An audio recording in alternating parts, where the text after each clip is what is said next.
नमस्कार, apex news India में आप सभी का स्वागत है। मैं हूं आपके साथ अब्दुल करीम। देश की तमाम बड़ी खबरें आपके लिए हम लेकर आए हैं। खबरों की शुरुआत करेंगे, लेकिन नजर पहले इस वक्त की सुर्खियों पर।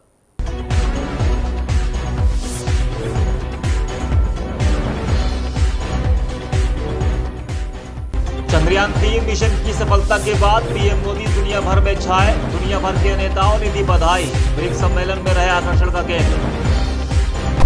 पीएम मोदी ने G20 की ट्रेड और इन्वेस्टमेंट मंत्री स्तरीय बैठक को किया संबोधित। कहा, देश का एमएसएमई देता है 60 से 70% रोजगार। वैश्विक जीडीपी में 50% का है योगदान। मध्य प्रदेश और छत्तीसगढ़ विधानसभा चुनाव के लिए बीजेपी के उम्मीदवारों की दूसरी लिस्ट तैयार। 27 अगस्त को जारी हो सकती है लिस्ट। केंद्रीय चुनाव समिति की बैठक में जारी होगी लिस्ट।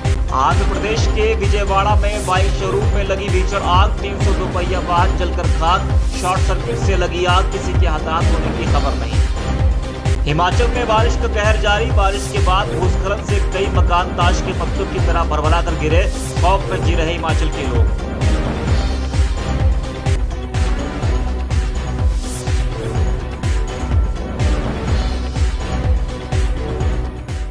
खबरों में शुरुआत करते हैं। बुधवार को ब्रिक्स सम्मेलन के दौरान बैंक्वेट डिनर का आयोजन किया गया। इस डिनर कार्यक्रम के दौरान प्रधानमंत्री मोदी आकर्षण का केंद्र है। जी हां, आपको बता दें कि दरअसल भारत के चंद्रयान-3 मिशन की सफलता के बाद दुनिया भर के नेताओं ने पीएम मोदी को बधाई और शुभकामनाएं दी। अधिकतर नेता पीएम मोदी से मिलकर उन्हें मिशन की सफलता की बधाई दे रहे थे। इनमें बांग्लादेश की प्रधानमंत्री शेख हसीना भी शामिल रही। चंद्रयान मिशन की सफलता से प्रधानमंत्री मोदी भी काफी उत्साहित दिखे। मिशन की सफलता पर प्रधानमंत्री ने दक्षिण अफ्रीका में रहने वाले भारतीय मूल के समुदाय के उत्साह की भी तारीफ की। उन्होंने ट्वीट करते हुए लिखा कि वह चंद्रयान-3 की सफलता के जोश को जोहान्सबर्ग में भी महसूस करना है। भारत की उपलब्धि पर दक्षिण अफ्रीका में रहने वाले भारतीय मूल के समुदाय का उत्साह देखकर बहुत खुशी हुई। प्रधानमंत्री ने जोहान्सबर्ग के होटल में भारतीय मूल के लोगों से मिलते हुए अपनी तस्वीरें भी सोशल मीडिया पर साझा की। बता दें कि भारतीय अंतरिक्ष एजेंसी इसरो का चंद्रयान-3 मिशन सफल हो गया है। मिशन के लैंडर विक्रम ने बुधवार को चांद की सतह पर सफलतापूर्वक लैंडिंग की। लैंडर विक्रम से रोवर प्रज्ञान भी सफलतापूर्वक बाहर आ गया। अमेरिका, रूस और चीन के बाद यह उपलब्धि हासिल करने वाला भारत दुनिया का चौथा देश बन गया है। वहीं चांद के दक्षिणी ध्रुव पर लैंड करने वाला भारत दुनिया का पहला देश बन गया है। चंद्रयान-3 मिशन को 14 जुलाई 2023 को आंध्र प्रदेश के श्रीहरिकोटा में स्थित सतीश धवन स्पेस सेंटर से लॉन्च किया गया था। बुधवार को जैसे ही चंद्रयान-3 मिशन के लैंडर ने चांद की सतह पर लैंड किया, पूरा भारत खुशी से झूम उठा। पूरी दुनिया में भारत की इस उपलब्धि की चर्चा हुई। मिशन की सफलता के बाद पीएम मोदी ने जोहान्सबर्ग से ही इसरो चेयरमैन एस सोमनाथ को फोन कर मिशन की सफलता पर बधाई दी और कहा कि संभव हुआ तो वह जल्द इसरो मुख्यालय आकर पूरी टीम से मिलेंगे। प्रधानमंत्री फिलहाल ब्रिक्स सम्मेलन में शामिल होने के लिए दक्षिण अफ्रीका के दौरे पर हैं। वहीं पीएम नरेंद्र मोदी ने G20 की ट्रेड और इन्वेस्टमेंट मंत्री स्तरीय बैठक को वर्चुअली संबोधित किया। उन्होंने अपने संबोधन में कहा कि एमएसएमई 60 से 70% रोजगार देता है और वैश्विक सकल घरेलू उत्पाद में 50% योगदान देता है। उन्हें हमारे निरंतर समर्थन की आवश्यकता है। उनका सशक्तिकरण का अर्थ सामाजिक सशक्तिकरण है। हमारे लिए एमएसएमई का मतलब सूक्ष्म, लघु और मध्यम उद्यमों को अधिकतम समर्थन देना है। तो ये बात कही है पीएम नरेंद्र मोदी ने। जी हां, उनका कहना है कि हमारे लिए एमएसएमई का मतलब सूक्ष्म, लघु और मध्यम उद्यमों को अधिकतम समर्थन देना है। प्रधानमंत्री नरेंद्र मोदी ने कहा कि हम नीतिगत स्थिरता लाए हैं। हम अगले कुछ वर्षों में भारत को तीसरी सबसे बड़ी अर्थव्यवस्था बनाने के लिए प्रतिबद्ध है।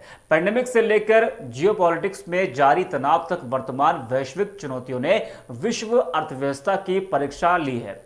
G20 में अंतर्राष्ट्रीय व्यापार और निवेश में विश्वास पैदा करना हमारी जिम्मेदारी है। हमें लचीली और समावेशी वैश्विक मूल्य श्रृंखला बनानी चाहिए जो भविष्य की चुनौतियों का सामना कर सके।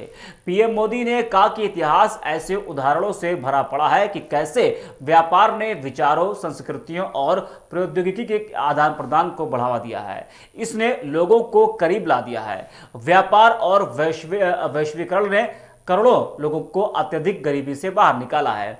आज हम भारतीय अर्थव्यवस्था में वैश्विक आशावाद और आत्मविश्वास देखते हैं।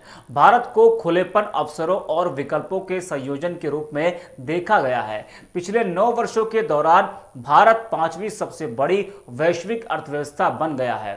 यह हमारे निरंतर प्रयासों का परिणाम है। प्रधानमंत्री नरेंद्र मोदी ने कहा कि हमने 2014 में रिफॉर्म, परफॉर्म और ट्रांसफॉर्म की यात्रा शुरू की। हमने प्रतिस्पर्धात्मकता बढ़ाई है और पारदर्शिता बढ़ाई है। हमने डिजिटलीकरण का विस्तार किया है, जी हाँ, और नवाचार को बढ़ावा दिया है। हमने डेडिकेटेड फ्रंट कॉरिडोर स्थापित किए हैं और औद्योगिक क्षेत्र बना है।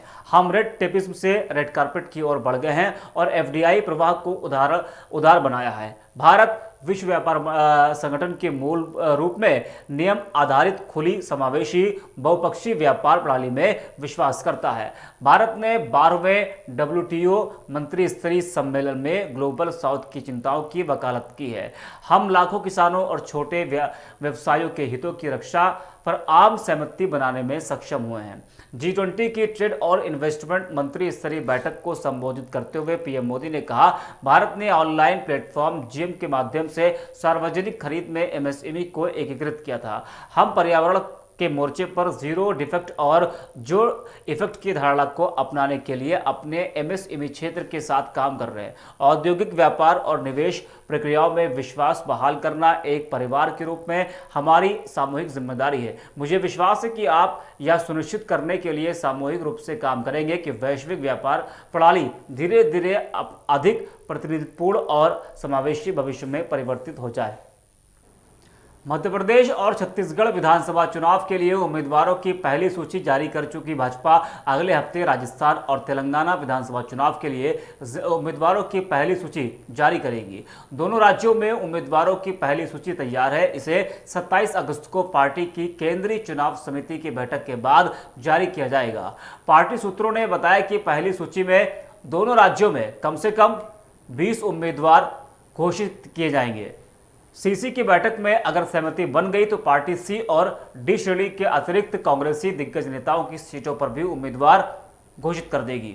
हालांकि इस समय उन 19 सीटों पर उम्मीदवारों के नामों को अंतिम रूप दिया गया, जहां पार्टी लगातार 3 हार का सामना कर चुकी है। पार्टी ने राज्य की ऐसी 20 सीटों का चयन किया है जहां से कांग्रेस के कद्दावर नेता और मंत्री सीईसी की बैठक में इन सभी सीटों पर कांग्रेसी दिग्गजों को घेरने की रणनीति बनेगी।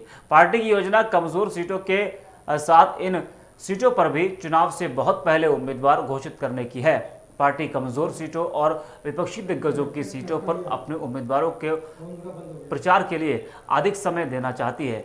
विधानसभा चुनाव के लिए राज्य इकाई ने राज्य की सभी सीटों पर उम्मीदवारों का पैनल तैयार कर लिया है। पार्टी सूत्रों का कहना है कि ऐसी 60 से अधिक सीटें हैं जहां भी पार्टी बीते 2 से 4 चुनाव में लगातार जीत हासिल की है। इन सीटों पर उन्हीं विधायकों के टिकट कटेंगे जिनकी उम्र ज्यादा है या उन जिनके खिलाफ स्थानीय स्तर पर नाराजगी है। हालांकि इन सीटों पर राज्य में अगले महीने से शुरू हो रही 4 परिवर्तन यात्राओं के बाद उम्मीदवार घोषित होंगे। घोसी विधानसभा उपचुनाव में बीजेपी प्रत्याशी दारा सिंह चौहान के लिए प्रचार करने पहुंचे सुभाषपा के राष्ट्रीय अध्यक्ष ओम प्रकाश राजभर ने एक बड़ा बयान दिया है। उन्होंने मीडिया से बातचीत में कहा कि अब यूपी में कोई यादव कभी मुख्यमंत्री नहीं बन सकता, क्योंकि अखिलेश यादव ने ऐसा बीज बो दिया है। साथ ही उन्होंने सपा एमएलसी स्वामी प्रसाद मौर्य को दगा हुआ कारतूस बता दिया। घोसी विधानसभा उपचुनाव में दारा सिंह चौहान बीजेपी के प्रत्याशी के पक्ष में वोट मांगने के लिए ओम प्रकाश राजभर जगह जगह चौपाल कर रहे हैं और अखिलेश यादव को घेर रहे हैं। प्रचार के दौरान उन्होंने कहा कि आज की तारीख में कह रहा हूं, उत्तर प्रदेश में अखिलेश यादव ने वह बीज बो दिया है जिसके बाद कभी कोई यादव मुख्यमंत्री नहीं बन सकता। राजभर ने कहा कि अब अखिलेश यादव तब सरकार में आ सकते हैं जब वे किसी खटीक, मौर्य, बिंद, चौहान, निषाद या राजभर को मुख्यमंत्री बनाते हैं। उन्होंने अखिलेश यादव की चुनौती भी दी और कहा कि एसी से बाहर निकले और 2 सितंबर को ही हार जीत का फैसला हो जाएगा। स्वामी प्रसाद मौर्य को लेकर पूछे गए सवाल पर राजभर ने कहा कि वे दगा हुआ कारतूस हैं। देखा नहीं, सपा वालों ने उन पर भी जूता चला दिया। गौरतलब है कि 2022 में सपा से गठबंधन कर राजभर ने चुनाव लड़ा था, लेकिन परिणाम आने के बाद उन्होंने गठबंधन तोड़ दिया था। उसके बाद से ही ओम प्रकाश राजभर अखिलेश यादव और समाजवादी पार्टी पर हमलावर है। केंद्रीय मंत्री पशुपति कुमार पारस को बिहार सरकार द्वारा दी गई सुरक्षा पर भरोसा नहीं है। पारस ने अपनी जान को खतरा बताते हुए अब केंद्र सरकार से सुरक्षा के लिए गुहार लगाने की बात कही है। दरअसल पशुपति कुमार पारस, जो कि स्वर्गीय रामविलास पासवान के भाई और चिराग पासवान के चाचा हैं, उनको फोन पर जान से मारने की धमकी मिली है। धमकी मिलने के बाद वो सीधा हाजीपुर पहुंचे, जहां उन्होंने धमकी देने वाले को चैलेंज देते हुए कहा कि वह डरने वाले नहीं है, और वही उन्होंने धमकी के पीछे की वजह हाजीपुर को बताया है। साथ ही साथ उन्होंने कहा कि इससे पहले भी उन पर 3 बार हमले हो चुके हैं। ऐसे में बिहार सरकार पर उनको भरोसा नहीं है, लिहाजा वो केंद्रीय गृह मंत्री से सुरक्षा की गुहार लगाएंगे और सुरक्षा की मांग करेंगे। उन्होंने फोन पर मिली धमकी के बारे में विस्तार से बताते हुए बिहार सरकार पर भी जोरदार हमला बोला है। वहीं केंद्रीय सतर्कता आयोग ने अपनी एक रिपोर्ट में कहा है कि भ्रष्ट कर्मचारियों अधिकारियों पर मुकदमा चलाने की मंजूरी मांगने वाले सीबीआई के 500 से अधिक अनुरोध विभिन्न सरकारी विभागों में लंबित थे। सीबीसी की 2022 की वार्षिक रिपोर्ट में कहा गया है कि 272 अनुरोध 3 महीने से अधिक समय से लंबित थे।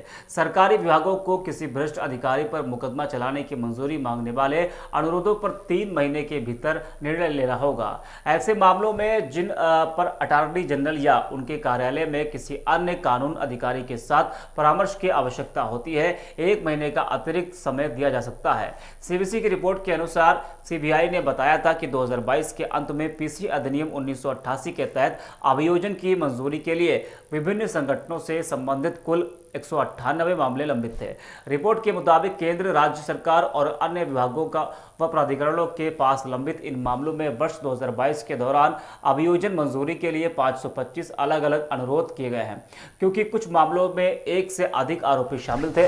रिपोर्ट में कहा गया है कि कुल 525 लंबित अनुरोधों में से सबसे अधिक 167 वित्त मंत्रालय के तहत वित्तीय सेवा विभाग के पास, 41 महाराष्ट्र सरकार के पास और 31 अनुरोध वित्त मंत्रालय, कोयला एवं खनन मंत्रालय अन्य के तहत राजस्व विभाग के पास थे। 31 दिसंबर तक हिमाचल प्रदेश सरकार के पास 25, उत्तर प्रदेश और पश्चिम बंगाल की सरकारों के पास 23 और रेल मंत्रालय के पास 22 अनुरोध मुकदमे की मंजूरी के लिए लंबित थे। साथ ही 20 अनुरोध श्रम और रोजगार मंत्रालय के पास, 16 रक्षा मंत्रालय के पास, 12 कार्मिक लोक शिकायत और पेंशन मंत्रालय के पास, 11 गृह मंत्रालय के पास और 8 शिक्षा मंत्रालय के पास लंबित थे। रिपोर्ट में कहा गया है कि दिल्ली सरकार, स्वास्थ्य और परिवार कल्याण मंत्रालय, सड़क परिवहन और राजमार्ग मंत्रालय के पास 6 अनुरोध और तमिलनाडु सरकार और लोकसभा में 5 अनुरोध लंबित थे। रिपोर्ट में कहा गया है कि सीबीसी विभिन्न संगठनों के पास अभियोजन की मंजूरी के लिए लंबित मामलों की प्रगति की समीक्षा करता है। आंध्र प्रदेश के विजयवाड़ा में गुरुवार को एक बाइक शोरूम में लगी भीषण आग में लगभग 300 दोपहिया वाहन जलकर खाक हो गए। हालांकि आग में कोई जानमाल का नुकसान नहीं हुआ। ऐसा संदेह है कि यह शॉर्ट सर्किट के कारण लगी है। चेन्नई कोलकाता राष्ट्रीय राजमार्ग के पास केपी नगर इलाके में गुरुवार सुबह टीवीएस शोरूम और गोदाम में आग लग गई। पुलिस के मुताबिक आग शोरूम की पहली मंजिल से शुरू हुई और जल्द ही बगल के गोदाम तक फैल गई। सुरक्षा कर्मियों ने अग्निशमन सेवा को सूचित किया और 5 दमकल गाड़ियां मौके पर पहुंची। अधिकारियों ने बताया कि प्री फैब्रिकेटेड स्ट्रक्चर के कारण आग तेजी से फैली है, जो कि गोदाम में इलेक्ट्रिक दोपहिया वाहन भी रखे हुए थे। इससे आग और अधिक फैल गई। शोरूम, गोदाम और सर्विस सेंटर एक ही जगह पर थे, इसलिए वहां बड़ी संख्या में दोपहिया वाहन खड़े थे। यह विजयवाड़ा और संयुक्त कृष्णा जिले में टीवीएस वाहनों का मुख्य केंद्र था। पुलिस ने मामला दर्ज कर जांच शुरू कर दी है। अधिकारियों को संदेह है कि जब कुछ इलेक्ट्रिक व दोपहिया वाहनों को चार्ज किया जा रहा था तो शॉर्ट सर्किट हुआ। शोरूम मालिक को 15 करोड़ रुपए का नुकसान होने का अनुमान है। पुलिस के मुताबिक आग शोरूम की पहली मंजिल से शुरू हुई और जल्दी बगल के गोदाम तक फैल गई। सुरक्षा कर्मियों ने अग्निशमन सेवा को सूचित किया और 5 दमकल गाड़ियां मौके पर पहुंची। अधिकारियों ने बताया कि प्री फैब्रिकेटेड स्ट्रक्चर के कारण आग तेजी से फैली है, क्योंकि गोदाम में इलेक्ट्रिक दोपहिया वाहन भी रखे हुए थे। इससे आग और अधिक फैल गई। पुलिस के मुताबिक आग शोरूम की पहली मंजिल से शुरू हुई और जल्द ही बगल के गोदाम तक फैल गई। सुरक्षा कर्मियों ने अग्निशमन सेवा को सूचित किया और 5 दमकल गाड़ियां मौके पर पहुंची। मिजोरम की राजधानी आइजोल से 20 किलोमीटर दूर सैरांग में बुधवार को एक निर्माणाधीन रेलवे ब्रिज गिरने की से 19 की मौत हो गई। बुधवार की शाम तक मलबे से 18 लाश बाहर निकाले जा चुकी है, वहीं 5 की तलाश जारी थी। फिलहाल सैरांग में बचाव कार्य जारी है। बचावकर्मी मलबे में दबे लोगों को बाहर निकालकर उन्हें अस्पताल ले जा रहे हैं। आपको बता दें कि बुधवार को मिजोरम में कुरंग नदी पर हादसा उस वक्त हुआ जब श्रमिक निर्माणाधीन रेलवे पुल पर गार्डर रख रहे थे। गार्डर रखने के आखिरी क्षणों में अचानक संतुलन बिगड़ा और गार्डर नीचे गिर गया। 26 श्रमिक उसके नीचे दब गए। सूचना मिलते ही एनडीआरएफ, राज्य प्रशासन, रेलवे अधिकारी घटनास्थल पर पहुंचे और स्थानीय लोगों की मदद से गार्डर के नीचे दबे श्रमिकों को बाहर निकाला और अस्पताल पहुंचाया। इनमें 18 श्रमिकों की मौके पर ही मौत हो गई थी। 2 गंभीर रूप से घायल श्रमिकों का अस्पताल में इलाज चल रहा है। 5 श्रमिक अभी भी लापता हैं। मिजोरम में जो हादसा हुआ है वह भैरवी सैरांग रेलवे प्रोजेक्ट के ब्रिज नंबर 196 पर हुआ है। पूर्वोत्तर भारत के सभी राज्यों की राजधानियों को रेल लाइन से जोड़ने के क्रम में मिजोरम के लिए यह एक महत्वपूर्ण प्रोजेक्ट था। 51.38 किलोमीटर लंबी भैरवी सैरांग रेल लाइन परियोजना 85% से अधिक पूरी हो चुकी है। इसे फरवरी 2024 तक चालू करने का लक्ष्य है। भैरवी सैरांग नई रेलवे लाइन परियोजना को वर्ष 2008-2009 में मंजूरी दी गई थी, लेकिन फंडिंग की कमी के चलते काम शुरू नहीं हो पाया। इस पर काम पिछले 8 वर्षों से तेजी से हो पाया है। पूरी परियोजना की लंबाई 51.38 किलोमीटर और इसकी अनुमानित लागत 8,605 करोड़ रुपए है। इस पूरी परियोजना में 55 बड़े और 87 माइनर ब्रिज होंगे। परियोजना में 5 सड़क के ऊपर वाले पुल और 6 सड़क के नीचे वाले पुल भी होंगे। कई सुरंगों का निर्माण होना है। कुल 12,639.20 मीटर सुरंग कार्य भी इस परियोजना में किए जाएंगे। परियोजना के निर्माण के लिए 487.47 हेक्टेयर भूमि अधिग्रहण और 347.89 लाख क्यूबिक मीटर मिट्टी कार्य किया गया है। नवी मुंबई के नेरुल इलाके में एक 20 वर्षीय आवासीय इमारत का स्लैब गिरने से 2 लोगों की मौत और 6 अन्य घायल हो गए। नेरुल के सिसोर में स्थित 4 मंजिला तुलसी भवन इमारत की तीसरी मंजिल की छत का स्लैब बुधवार की रात करीब 8:30 बजे गिर गया। जी हाँ, 8:50 पर गिर गया। अग्निशमन अधिकारी अफसर पुरुषोत्तम यादव ने बताया कि स्लैब दूसरी और तीसरी मंजिल पर गिरा है, जिससे एक मजदूर की मौत हो गई है और एक अन्य घायल हो गया है। उन्होंने कहा कि इमारत में 4 विंग थी और विंग की स्लैब ढह गई। एक अन्य अधिकारी ने बताया कि जब स्लैब गिरा तब तीसरी मंजिल पर कुछ सिविल काम चल रहा था। इमारत के ग्राउंड फ्लोर पर एक सिलाई की दुकान थी और इस घटना के कुछ ही मिनट पहले दुकान का मालिक दुकान बंद करके वहां से निकला था। मरने वालों में की पहचान बाबाजी शिगांडे के तौर पर की गई है। वहीं घायल हुए व्यक्ति को पास के अस्पताल में ले जाया गया है। इस घटना के तुरंत बाद इमारत से सभी लोगों को बाहर निकाला गया और उन्हें फिलहाल नेरुल में अहिल्याबाई होलकर समाज मंदिर हॉल में ठहराया गया है। घटना की जानकारी पाकर अग्निशमन अधिकारी मौके पर पहुंचे और रेस्क्यू में जुट गए। एक अन्य अधिकारी ने बताया कि इमारत वैध थी और सभी अपेक्षित परमिट भी थे। इस घटना में मरने वालों के मृत शरीर को पोस्टमार्टम के लिए भेज दिया गया है। स्थानीय पुलिस ने फिलहाल दुर्घटना में मृत्यु का मामला दर्ज कर लिया है। वही खबरों में आगे बढ़ते हैं। हिमाचल प्रदेश में रेड अलर्ट के बीच मंगलवार रात और बुधवार को हुई भारी बारिश ने फिर तबाही मचाई है। खराब मौसम के चलते प्रदेश में एक बच्चे समेत 11 लोगों की मौत हो गई। 6 लोग लापता भी है। शिमला के बलदेया में दंपति की मौत हुई है। जुन्गा में 5 साल के बच्चे पर गेट गिरा है। मंडी में नाना दोहती ताई भतीजी समेत 8 की जान चली गई है। मंडी के कुकलाह में स्कूल भवन और खोलानाला में 50 बकरियां और 2 दर्जन मवेशी बाढ़ में बह गए हैं। प्रदेश में 17 मकान ढह गए हैं जबकि 150 क्षतिग्रस्त हो गए हैं। राजधानी शिमला में मूसलाधार बारिश और गरजना ने लोगों को डरा दिया है। शहर के अधिकांश लोगों ने मंगलवार की रात जाकर काटी। मंडी में होटल पर बिजली गिरने से लगी आग से लाखों रुपए का नुकसान हुआ है। जिला की ग्राम पंचायत कशोड़ में 5 मकान बह गए। प्रदेश में बुधवार शाम तक 5 नेशनल हाईवे समेत 709 सड़कें बंद रही। 1366 बस रूट और 636 पेयजल योजना बाधित रही। राजधानी शिमला के नज़दीक बलदेया में ठारे झोपड़ी पर मलबा गिरने से अंदर मजदूर प्रवासी पति पत्नी की मौत हो गई। भारी बारिश से जिला मंडी के सराज क्षेत्र में भारी नुकसान हुआ है। यहां पर बाढ़ के मलबे में दबने से अलग अलग स्थानों पर नाना दोहती ताई भतीजी समेत 6 लोगों की मौत हो गई। पंचायत जयसला में पूर्णा देवी पत्नी गुलाब सिंह और ममता देवी पुत्री खेम सिंह निवासी हालेन की भूस्खलन की चपेट में आकर दबने से जान चली गई। दोनों रिश्ते में ताई और भतीजी थी। दोनों गौशालाओं में मवेशियों को चारा डालने गई थी। पंचायत कल्हनी के डगैन में परमानंद पुत्र नरसू राम और गोपी पुत्री मीनूराम की मकान गिरने से दबकर मौत हो गई। दोनों आपस में नाना और दोती थे। सराज क्षेत्र की अना पंचायत के झौट गांव में तेज सिंह के मकान पर मलबा गिरने से उसकी दबकर मौत हो गई। वह घर के पिछले कमरे में था और आगे वाले कमरे में रह बाकी परिजन बाहर निकल गए थे। वहीं कुकलाहा में बड़ा बुनाड गांव के नोक सिंह की गौशाला ढहने के कारण दबकर मौत हो गई।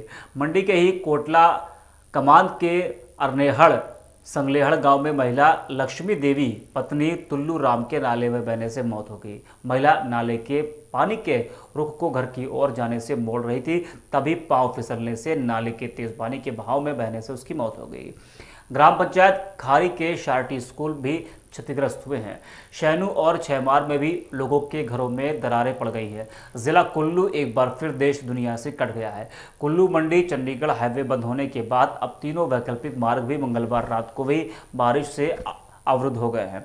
भूस्खलन से वैकल्पिक मार्ग कुल्लू मंडी वाया पंडोह, कुल्लू मंडी वाया कमांद और कुल्लू पंडोह चैलचोक गोहर सुंदरनगर भी बंद हो गया है। बजौरा में सैकड़ों गाड़ियां फंस गई।